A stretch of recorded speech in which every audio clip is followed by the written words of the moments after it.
রাষ্ট্রপতি শাহাবুদ্দিন প্রাক্তন, তার বিরুদ্ধে মামলা করা যেতে পারে। আর্টিকেল 51-এর কথা বলেছেন। আর শাহাবুদ্দিন সাহেব বলেছেন আর্টিকেল 51 ভালো করে পড়তে বলেন। কোনটা সত্যি? না, উনি তো যাচ্ছিলেন এবং হাইকোর্টে প্র্যাকটিসও করেছেন আমাদের সাথে।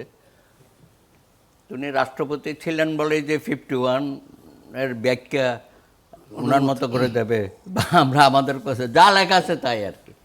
মানে ওনার ওই সময়কালীন ওনার ওই সমস্ত কর্মকাণ্ডের জন্য কোনো ইয়ে হবে না, কিন্তু নৈতিক স্খলন বা দুর্নীতি এগুলো করা যাবে, এগুলোর উপর কোনো ইয়ে নেই, নিষেধাজ্ঞা নাই। আর এর আগে কী হয়েছে সেগুলো তো আছেই, সেগুলো যদি সরকার ওপেন করতে চায় করতে পারে।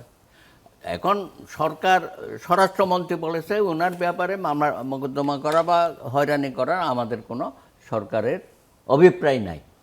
তো এটা তো সরকারে এখন ওনারা বলতে পারে আমরা তো করি নাই, দুদক করেছে, আমরা তো করি নাই, ট্রাইব্যুনাল করেছে, এগুলো অনেক সময় বলা যায় আর কি। হ্যাঁ, স্বরাষ্ট্রমন্ত্রী যখন এই কথা বলে তখন এটা একটা ডাইরেকশন মনে করেন না? না, এখন ব্যক্তি হিসাবে উনি হয়তো বলছে সরকার করবে না।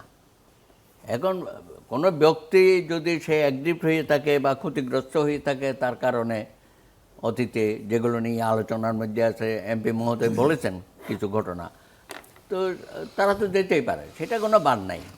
কিন্তু এই সময়ে জুলাই অভ্যুত্থানে ওই ইয়ের সময়, হাসিনার সময়ে উনি যে নীরব ভূমিকা পালন করেছে দেশের অভিভাবক হিসাবে বা পরোক্ষভাবে তার পক্ষে ছিল, সেগুলো তো আমরা জানি। সে ব্যাপারেও তো অ্যাগ্রি পার্সন যারা শহীদ হয়েছে তারাও তো যেতে পারে, যে উনি সর্বোচ্চ পর্যায়ে থেকে নীরব ভূমিকা পালন করেছে, আমি তো পুত্র হারা হলাম, তাই না, স্বামী হারা হলাম, অনেক কিছু হইতে পারে। তারপরে ধরেন এই যে 18 মাসও তো অনেক অনিয়ম করেছে এই ইউনূস সাহেব এবং তার উপদেষ্টারা।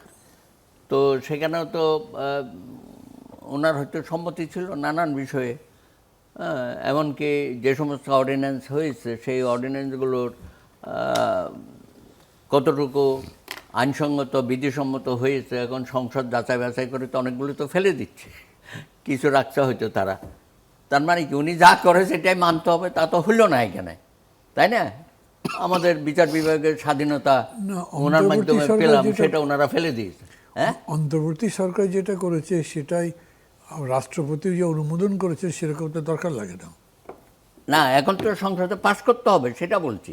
এখন পাস করতে হবে। তো ওই যে বলা হচ্ছিল যে উনি যা করেছে এটাকে কোথাও কোনো কোয়েশ্চেন করা যাবে না। আপনি শাহাবুদ্দিন চুপ্পুকে তো দায়ী করতে পারছেন না।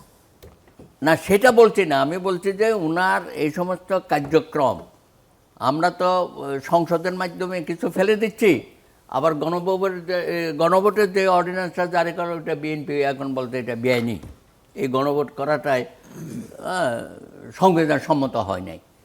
তার মানে কি তার যে সমস্ত কার্যক্রম যে আমরা মেনে নেব নীরবে, এটাও তো না। সংবিধানে আছে বটে, কিন্তু আমরা তো অনেক সময় অন্য প্রতিক্রিয়াও আমরা দেখাচ্ছি।